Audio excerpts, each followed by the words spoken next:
ஆன்மீக அன்பர்கள் அனைவருக்கும் இனிமையான வணக்கங்கள். பக்தி நேரம் நிகழ்ச்சியில திவ்ய தேசங்களுடைய ஒரு பெருமை என்ன அப்படிங்கறத நம்ம பார்த்துட்டே வரோம். கிட்டத்தட்ட சோழ நாட்டு திவ்ய தேசங்கள், நடுநாட்டு திவ்ய தேசங்கள், தொண்டை நாட்டு திவ்ய தேசங்கள் அப்படின்னு பார்த்துட்டு வரும் பொழுது மலைநாட்டு திவ்ய தேசமும் முடிஞ்சு இப்பொழுது பாண்டிய நாடு திவ்ய தேசத்துக்குள்ளதான் நம்முடைய யாத்திரையானது இருந்து கொண்டிருக்கின்றது. அந்த விதத்துல பாண்டிய நாட்டு திவ்ய தேசங்கள்ல 85வது திவ்ய தேசம் இன்று நாம் தரிசிக்க இருப்பது. பாண்டிய நாடு அப்படிங்கிற 18 பட்டியல்ல பார்க்கும் பொழுது 8வது திவ்ய தேசம். இந்த திவ்ய தேசத்தினுடைய பெயர் என்ன? திருக்கோளூர் அப்படின்னு இதற்கு திருநாமம். இங்க பெருமாளுக்கு என்ன பேர்? வைத்தமாநிதி பெருமாள் அப்படின்னு பெயர். இவருக்கு நிக்ஷேப வித்தன் அப்படின்னு சம்ஸ்கிருதத்துல திருநாமம். கிழக்கே திருமுக மண்டலத்தோடு புஜங்க சயனத்துல இருக்கிற பெருமாள். ரொம்ப வித்தியாசமான ஒரு புஜங்க சயனம் இந்த பெருமாள். எப்படி அப்படின்னா, இடது கையில பார்க்கும் பொழுது மை போட்டு பார்க்குற மாதிரி அந்த கையை வைத்து கொண்டிருப்பாராம். மரக்கால் உண்டு. அந்த மாதிரி ஆச்சரியமான ஒரு புஜங்க சயனத்துல இருக்கிற பெருமாள். தாயாருக்கு குமுதவல்லி, கோளூர் வள்ளி அப்படின்னு 2 தனிக்கோவில் நாச்சியார்கள். விமானம் ஸ்ரீகர விமானம்னு பேரு. தீர்த்தம் குபேர தீர்த்தம், தாமிரபரணி ஆறு. அதே போல யாருக்கு பெருமாள் பிரத்யக்ஷ அனுகிரகம்னா குபேரனுக்கு அனுகிரகம் பண்ணியிருக்கார், மதுர கவி ஆழ்வாருக்கு அனுகிரகம் பண்ணியிருக்கார். இந்த திருத்தலத்தை பத்தி சொல்லும் பொழுது மதுர கவியாரத்தான் முதல்ல நினைக்கணும். நம்மாழ்வார் மங்களாசாசனம் பண்ணின திவ்ய தேசம். ஆனால் கூட மதுர கவியாழ்வாரை ஏன் நினைக்கிறோம் அப்படின்னா, மதுர கவியாழ்வாருடைய அவதார ஸ்தலம் இந்த திருக்கோளூர் என்று சொல்லக்கூடியது. மதுர கவி ஆழ்வார் யாரு? 12 ஆழ்வார்கள்ல ரொம்ப வித்தியாசமாக இருக்கக்கூடியவர் மதுர கவி ஆழ்வார். ஏன் பாக்கி 11 ஆழ்வார்களும் பெருமாளை சரணடைந்தார்கள். ஆனால் மதுர கவி ஆழ்வாருக்கோ நம்மாழ்வார் தான் எல்லாமே. அப்படி ஆச்சாரிய சம்பந்தத்தின் மேன்மை என்ன? ஆச்சாரிய சம்பந்தம் கிடைத்து விட்டதுன்னு சொன்னா பெருமாளை நெருங்கி விடலாம் என்பதற்கு மதுர கவியாழ்வாருடைய சரித்திரம் நமக்கு ஆதாரமாக இருக்கு. மதுர கவியாழ்வார் நம்மாழ்வாரை விட வயசுல மூத்தவர். ஆனால் அவருக்கு நம்மாழ்வார் தான் தெய்வம். நம்மாழ்வாரை பற்றி தான் பாடியிருக்கார். அவர் பாடிய பாசுரம் கண்ணினும் சிறுத்தாம்பு அப்படின்ட்டு பெயர். அதுல நம்மாழ்வாரை பத்தி தான் பாடியிருக்கார், பெருமாளை பத்தி பாடல. நம்மாழ்வாரினுடைய ஒரு மேன்மையைத்தான் சொல்கின்றார். வேறொன்றும் தெரியாதுன்னு விட்டார். எனக்கு எதுவும் தெரியாது, நம்மாழ்வாரை பத்தி ஏதோ சொல்ல முடியும்.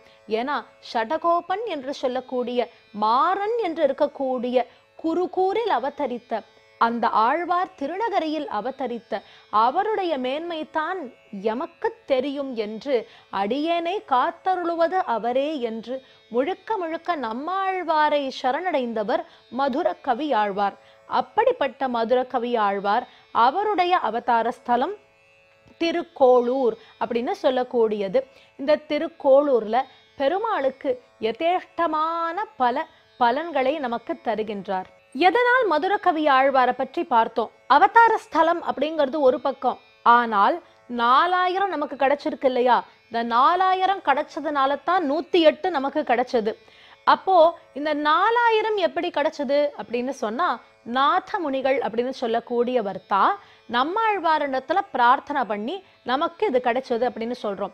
நாத முனிகள் நம்மாழ்வாரை எப்படி சரணடைந்தார்? எதை வைத்து பாடினார்? மதுர கவியாழ்வார் பாடிய இந்த கண்ணினும் சிறுத்தாம்பு அப்படின்னு சொல்லக்கூடிய பாசுரங்களைத்தான் இங்கு நாத முனிகள் நம்மாழ்வாரை பிரார்த்தனை பண்ணிட்டு பாடுறார். ஒரு தரமா 2 தரமா 12,000 தரம் பாடியிருக்கார்.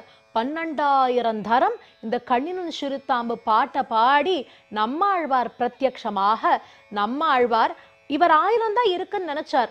ஆனால் 4000த்தையும் நம்மாழ்வார் நாத முனிகளுக்கு அருளி செய்கின்றார்.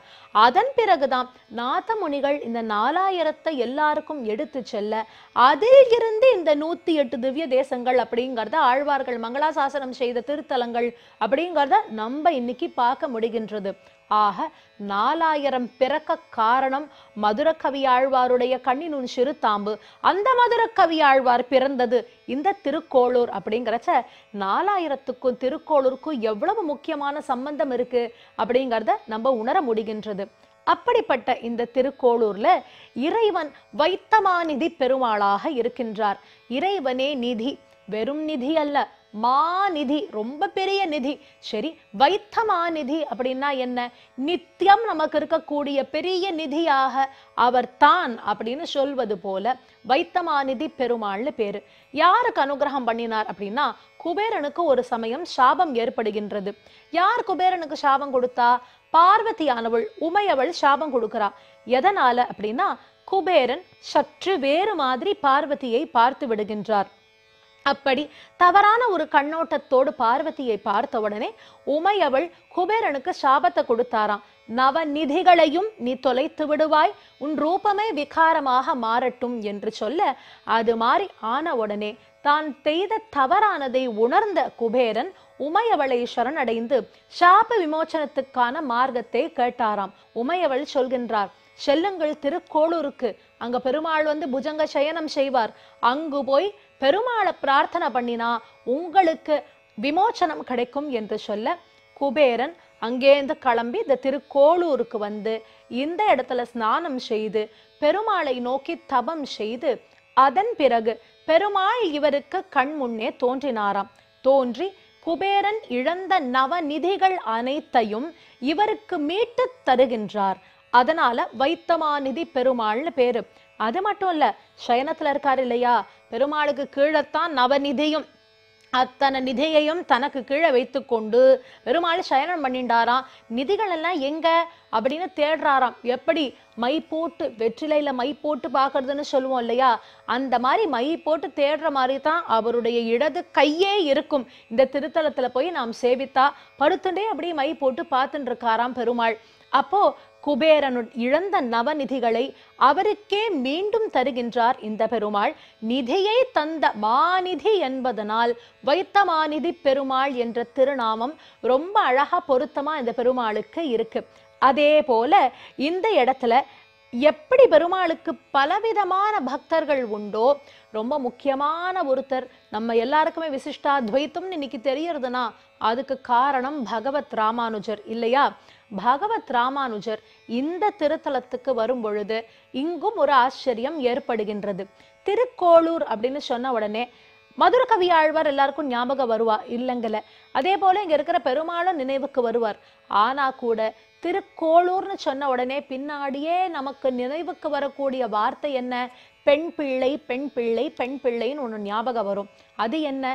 திருக்கோளூர் பெண் பிள்ளை ரகசியம் அப்படின்னு சொல்றோம் இல்லையா? இந்த திருக்கோளூர் பெண் பிள்ளை ரகசியம்ங்கிறது என்ன? ராமானுஜர் இங்க வருகின்றார். பகவத் ராமானுஜர் இங்கு வந்த பொழுது, திருக்கோளூருக்குள்ள நுழையும் பொழுது ஒரு பெண்மணி இந்த ஊரை விட்டு கிளம்பின்றிருந்தாளாம். ஊரை விட்டு கிளம்புறத பார்த்த ராமானுஜர் அந்த பெண்ணிடத்துல போய் கேட்கிறாராம். எல்லாரும் இந்த ஊருக்கு வரணும்னு தானே நினைப்பார்கள், நீ என்ன இந்த ஊர்ல இருந்து கிளம்பி காலி பண்ணிட்டு போறியே, இந்த ஊரை விட்டு யாராவது போவார்களா என்ன அப்படின்னு கேட்டாராம். அந்த பெண் பகவத் ராமானுஜரை பார்த்து சொல்கின்றாளாம், ஒன்றில்ல ரெண்டில்ல, வரிசையா ஒரு பட்டியல் கேள்வி இட்டு கொண்டே வராளாம். இந்த ஊர்ல எனக்கு இருக்கிறதுக்கு என்ன தகுதி இருக்குன்னு கேட்டாளாம். இந்த இடத்துல இருக்கிறதுக்கு எனக்கு என்ன தகுதி இருக்கு அப்படின்னு ஆரம்பிக்கிறா. அவள் ஆரம்பிக்கும் பொழுதே எப்படி ஆரம்பிக்கிறா? அந்த பட்டியலை அழைத்து வருகிறேன் என்றேனோ அக்ரூரரை போலவே, அகமொழிந்து விட்டேனோ விதுரரை போலே, தேகத்தை விட்டேனோ ரிஷி பத்தினியை போலே, தசமுகனை செற்றேனோ பிராட்டியை போலே, பிணமெழுப்பி விட்டேனோ தொண்டைமானை போலே, பிண விருந்து இட்டேனோ கண்டாகர்ணனை போலே, தாய் கோலம் செய்தேனோ அனுசுயை போலே, தந்தை எங்கே என்றேனோ துருவனை போலே, மூன்றெழுத்து சொன்னேனோ க்ஷத்ரபந்துவை போலே, முதல் அடியை பெற்றேனோ அகலிகையை போலே, பிஞ்சாய் பழுத்தேனோ ஆண்டாளை போலே, எம்பெருமான் என்றேனோ பட்டர்பிரானை போலே, ஆராய்ந்து விட்டேனோ திருமழிசையார் போலே, அவன் சிறியனென்றேனோ ஆழ்வாரை போலே, ஏதேனும் என்றேனோ குலசேகரரை போலே, யான் சத்தியம் என்றேனோ ஆழ்வாரை போலே, அடையாளம் சொன்னேனோ கபந்தனை போலே, அந்தரங்கம் சொன்னேனோ திரிஷடையை போலே, அவன் தெய்வம் என்றேனோ மண்டோதரியை போலே இப்படி வரிசையா 81 கேள்வி கேட்கிறாளாம். எல்லாத்தையும் சொல்றா. இந்த மாதிரிலாம் நான் பண்ணிருக்கேனா, திரௌபதி மாதிரி பண்ணினேனா, அக்ரூரரை மாதிரி பண்ணினேனா, யார மாதிரி பண்ணினேன், பெருமாளுக்கு நான் என்ன செய்தேன் என்று, இந்த இடத்துல இருக்கிறதுக்கு எனக்கு என்ன தகுதி அப்படின்னு சொல்லி அந்த பெண் பிள்ளை கேட்டாளாம்.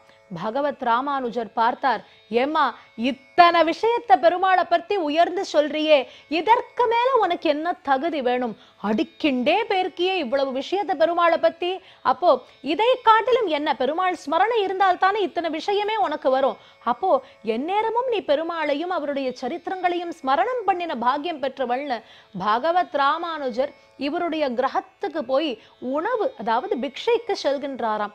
வழக்கமா பெண்களோடு சன்னியாசிகள் பேசக்கூட மாட்டார்கள். ஆனா இந்த பெண்மணி இவளுடைய ஒரு பக்தி பெருமாள் பேர்ல எப்படி இருக்கு அப்படிங்கறத நினைத்தார். அது மட்டுமல்ல, தன்னை எவ்வளவு எளிமையாக நினைத்து கொள்கின்றாள். எவ்வளவு தான் இருந்தாலும் நம்ம சொல்றோம் இல்லையா, கற்றது கைமண் அளவு, கல்லாதது உலகளவு அப்படின்னு சொல்லுவோம். அந்த மாதிரி ஒரு எண்ணம் ஆனா எந்நேரத்துல நமக்கு ஏற்படுங்கிறதே தெரியாது. இத்தனோண்டு தெரிந்து கொண்டால் கூட எனக்கு எல்லாம் தெரியும் அப்படிங்கிற ஒரு எண்ணம் இருக்கு. ஆனா பெருமாளை பத்தி இவ்வளவு தெரிந்தும் கூட எனக்கு எதுவும் தெரியாது, எனக்கு என்ன தகுதி இருக்கு என்று தன்னுடைய ஒரு எளிமையையும் தன்னுடைய ஒரு பணிவையும் அந்த இடத்துல காண்பித்தாளே அந்த பெண். அதை பார்த்து மகிழ்ந்த ராமானுஜர் அவளுக்கு அனுகிரகம் செய்கின்றார். திருக்கோளூர் பெண் பிள்ளை ரகசியம்னு ரொம்ப பிராபல்யமாக சொல்லப்படுவது. அப்படி வைத்தமாநிதி பெருமாளை நாம் வணங்கி அவருடைய பேரருளை பெறுவோமாக. அடுத்த திவ்ய தேசத்தோடு உங்கள் அனைவரையும் சந்திக்கும் வரை உங்களிடமிருந்து விடை பெறுவது சுசித்ரா பாலசுப்ரமணியன். நன்றி, வணக்கம்.